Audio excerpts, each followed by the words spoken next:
The two dominant teams of 2014, East Perth and Subiaco, seem destined a long time out to meet in the season decider. After beginning the season as outright favourites and defeating the Lions in the second semi, the Royals looked a formidable force. But the year's biggest game on the biggest stage creates a host of unknowns. This was the 2014 Grand Final. No, he was throwing the arms around again. Here's Josh DeLuca. That was knocked brilliantly down to him by McDougall. Great effort by Subiaco. Back into attack towards right half forward. Opportunity now for Josh Hill. Hill will put it towards the top of the goal square again. Big pack up, bringing it down McInnes. It's pretty hard. The three talls down there are all having an impact. McInnes to put the Royals back in front. And he does so. Gave it to Fraser, who's been busy. Cadwallader should have done better. It allowed Bristow in a dangerous position to get the ball forward. Yarran came out under pressure. Sheed got it dangerously to Wilson.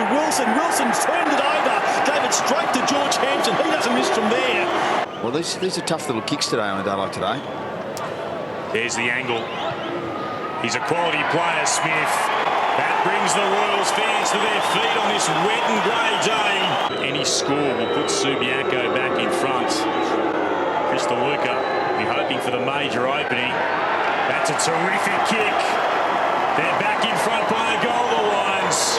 Still Subiaco by 5 points. We're into time on in the second term. Third out was Delahunty, couldn't get there. Came down to McDougall, throws the ball on the boot. Leaping Yarran, couldn't mark. Opportunity for Subiaco. Phelan has kicked the goal. A little bit of afters as well. It's really on now. Wilson will put it long towards full forward. Big pack up. Bringing it down was the Royals, and Smith was in the right spot. He said, thanks very much. From one step, kicks it up towards Sinclair, nearly controlled the mark. Wolf a chance, he was front and square. Gets a hard-working kick up towards full forward. McInnes was there, got a hand to it, got a boot to it, and it's hit the post, I think, or has it gone through? It's gone through. 6 games in Port Adelaide. Coming up, Wilson. The young Eagles spilled down to Phelan, kicked a terrific goal earlier. Phelan will kick towards goal. Oh, that is something terrific. Fraser gathers for East Perth. McDougall just has to tap to them. It's down again towards Butler. Oh, waiting for it. Lee was tackled, spills out to Horsley. What a goal. The skipper running onto it, attempting to knock it forward. Originally was Sinclair. He'll get it back from Wolf Sinclair. Unorthodox but effective. He'll put it towards full forward. The punch at the back came down from Worthington. Lafanu, hand pass, stolen away. McInnes snaps around the money, and they respond, the Royals. Towards centre half forward. Courage shown. Ball spills to ground. Still a chance for Subi. It comes to Delahunty. Got a hand pass away. Butler underneath it. His hand pass back to Phelan. There's Lions queuing up for it. Walters receives it. He'll kick the goal. It's been a remarkable season. 8th last year. Down again. Bristow deserves a goal. He's got one too. Look at the broad smile across Bristow's face. You know, there is 16 and a half minutes gone in this quarter, and East Perth have not impinged 1 point on Subiaco's three-quarter time lead. Butler, a terrific kick across his body. He's given it to Cadwallader. Touches it down in goal from here, Cadwallader. He's that skillful. I tell you, there goes a raking long kick from Cadwallader. That's brilliant. Here's a chance for Josh Smith. Did they get into his back? The umpire says play on. Subiaco. Oh, beautiful hand pass out there from Lee. Oh, to Butler, who puts it on the left boot. All class from Lee and Butler. For the Premiers, George Hampson against the odds kicked 3 goals. Chris DeLuca and Phelan each kicked 2, whilst Bristow, Waters, Horsley and Josh DeLuca kicked 1 apiece. For the Royals, Fraser McInnes 3 goals, 2 to Josh Smith, whilst Cadwallader, Clutterbuck, McGinnity and Butler kicked 1. For East Perth, Cadwallader was terrific, kicked that goal, 18 possessions, 24 to Lee. Wilson had 21 playing in defence and took 6 marks. Ash Smith, 19 possessions and 5 marks. 21 possessions to Butler. Josh Smith, 2 goals, 3. He had 9 kicks, 2 handballs and 4 marks. Brennan was very good in defence with 15 possessions and 5 marks, and Clutterbuck 15 possessions as well. for Subiaco. Chris Phelan, 27 possessions, kicked 2 goals, 2 outstanding performance. Kyle Horsley led the way as a captain should with 29 possessions and a goal. Bristow, 23 and 1 goal, won the Simpson medal. Josh DeLuca, 1 goal, 2. He had 20 possessions. Wade Toomey in defence, 20 possessions. George Hampson, 3 goals from 8 kicks, 7 hand passes and 3 marks. Sean Hildebrandt with 19 possessions, and Reece Waters playing up forward, a goal from 16 possessions. Subiaco used the ball a lot more by hand, 113 hand passes to 82. Not much in the kicks, with the Royals having 215 to 202. The interesting one was the marks, dominated by East Perth, 71 to 27. Inside 50s, Subiaco caught up and then took over. 48 to 44 was the final result there, with the centre breaks going Subiaco's way, 15 to 10. It was the Royals who got out of the blocks the better, assisted by Subiaco's inaccurate kicking, but the Royals took a 1-point lead into quarter time. The Subiaco, however, turned the tables to lead by 4 points at the long break. They kicked 6 goals to East Perth's 2 to dominate the third quarter and lead by 28 points at three-quarter time. The Royals kept on coming, but they couldn't catch up. In the end, it was Subiaco 11-16, 82 to the Royals 9-12, 66. It was the Lions' premiership by 16 points.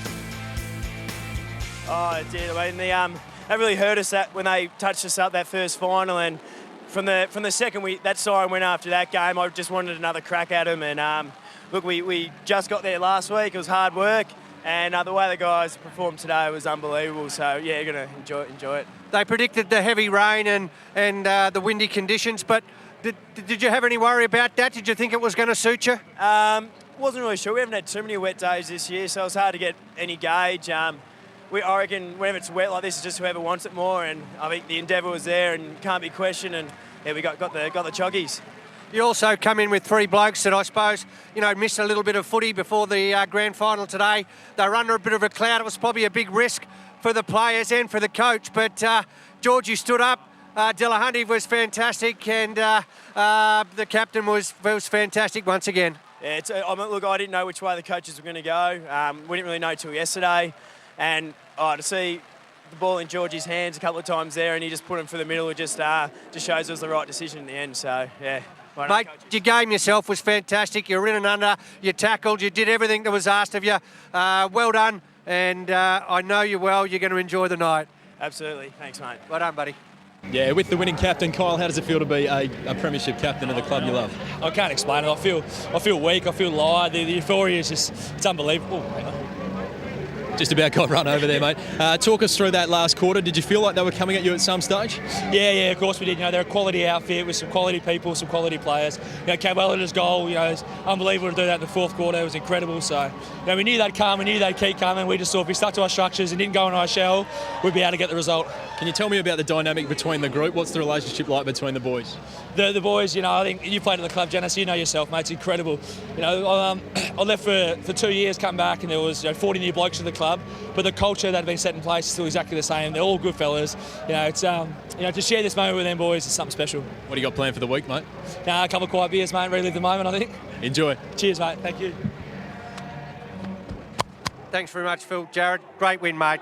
Well deserved. The underdogs, but you really proved the difference today. Oh, look, yeah, the underdogs will take it and we'll work with it. Hopefully now we're the favourites. But look, we knew that if we played our best footy and just sort of really addressed a few areas by being harder at the footy and try and match them in that area and be clean with our hands and take our opportunities. And in the first quarter, I thought, here we go, we're going to waste opportunities. But the boys have grown all year. And like I said, we have learnt a lot in the space of 2 weeks playing finals footy, and they got their just rewards today.